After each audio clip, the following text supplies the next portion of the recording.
مام جلال سەرۆک تەلەبانی نەکەنێ سەرۆکێکی لە باشووری کوردستان ئەو ڕێبەرێ هەموو گەلێ کورد و کوردستان بەڕاستیژی دە هەموو ڕۆژلەتە ناویندا جێ مام جەلال نەممکونە کو تژێبە ئەv وەندایەکی گەلکی مەزنە خزانیەکی گەلکی مەزنە ji bo me hemiya her wiha jiyana însan da gelek taaf gelek seremcan heye lêbelê di jiyana Mam Celal da her çi qas taaf hebe hez çi qas kezebşewatî hebe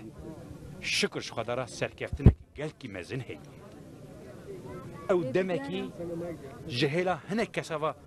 وەکا تەرۆریست هات نافکردن شکر بە بەرخەدانا پەشمەرگەی قەهرەمان بە بەرخەدانا هەواڵ و هۆگری وی ئەو بوو سەرۆک کۆمار هەروەها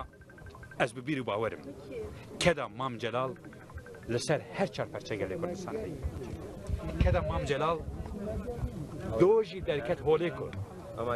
هەنێک ئینسێن گاواکۆ ئالیژیان دەبێ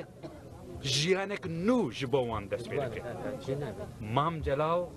do jiyanek nû dest pê kir di dilê 40 milyon Kurdî de.